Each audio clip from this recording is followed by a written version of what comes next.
Hey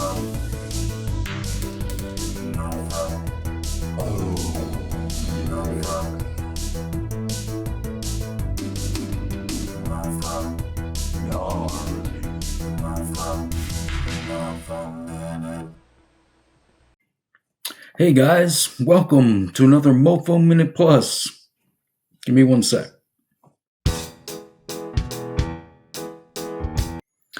All right. Tonight I'd like to reflect a bit on 90s arcade culture. The golden age of arcades was before my time, but I'm obsessed with it. I have pored over countless articles and books on it. I've listened to plenty of podcasts pontificate about it. And of course, I continue to play the stone cold classics it produced. But I often daydream about what it must have been like to come of age during that time. How exciting it must have been for those kids to walk into arcades and play those future classics for the first time. To have that brand new experience, witnessing video games coming into their own. I mean, shit, even Lou Reed seemed excited about it. And I'll have more on that in a later vid. But I can only imagine that experience was akin to kids seeing Star Wars when it was first released. And around that time, the punk explosion of the late 70s. The interesting thing there is that there are parallels between the golden age of punk and arcades and the 90s revival of them both. Even though I wasn't around for the arcade heyday, some of my earliest and fondest memories involve walking around the dimly lit and loud arcades of Chuck E. Cheese, and one of my all-time favorite arcades, Good Times in Jersey City's Hudson Mall. Fun little fact about that place, the G in the neon sign was often not working, so us kids referred to it as Odd Times, even though it really would have been pronounced Ood Times. Kid logic just made it work.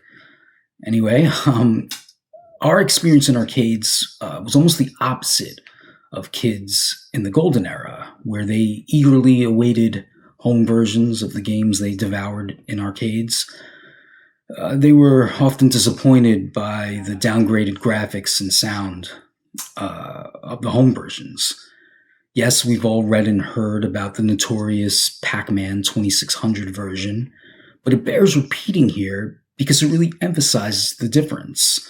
Kids like myself grew up playing most of our games at home, so we were accustomed to more primitive graphics and sound.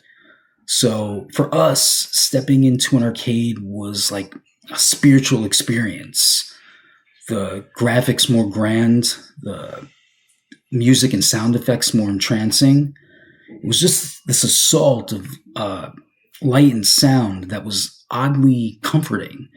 Even if it was an arcade you hadn't been to before, going in there, it felt like immediately like home, like you belonged there.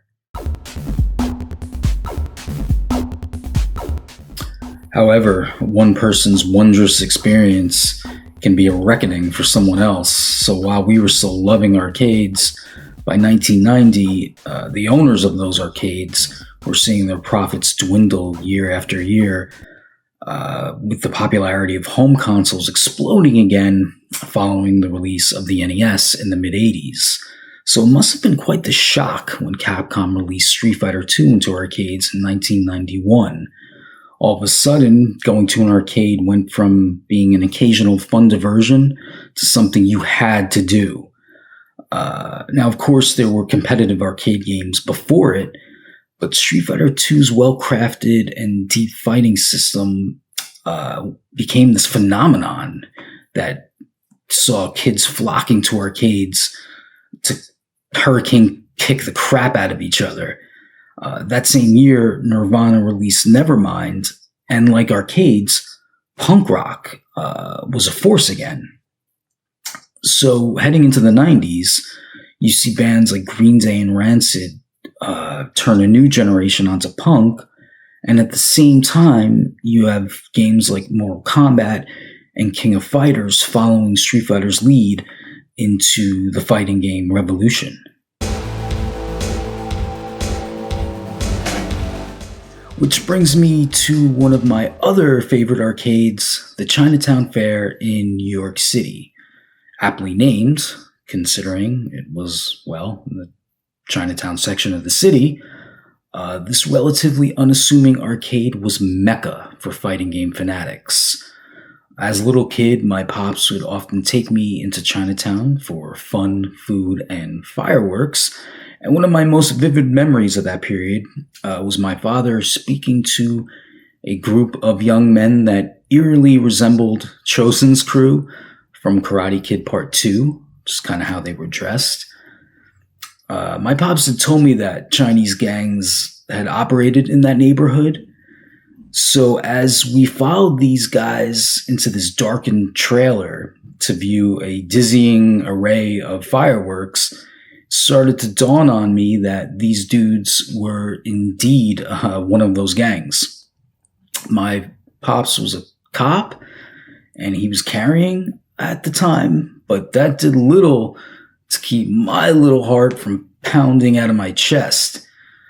In hindsight, I realized violence wasn't likely. These guys were just trying to sell fireworks, but that was the general vibe that the city gave off at that time. By the time I was old enough to go to Chinatown Fair by myself, the only violence I feared was emanating through the phosphorus glow of those arcade cabinet screens. Some of the greatest fighting game players on the East Coast cut their teeth at Chinatown Fair.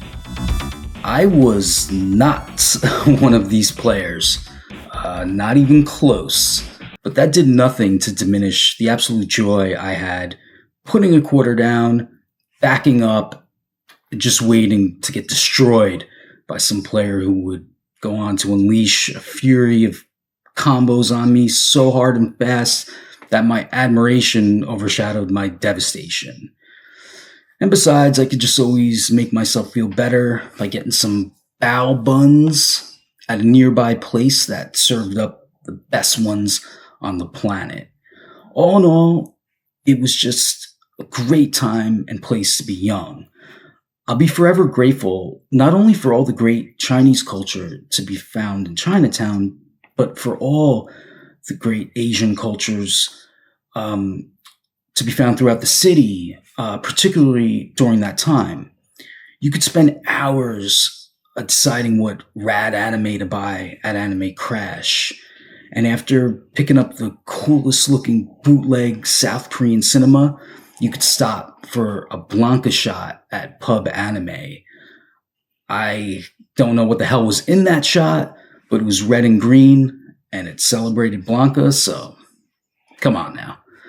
All right. That's it for tonight. I'll be back soon with a vid on art, painting, I think. It's all very loose, people, but I will be back soon. Be well. Be seeing you. Peace.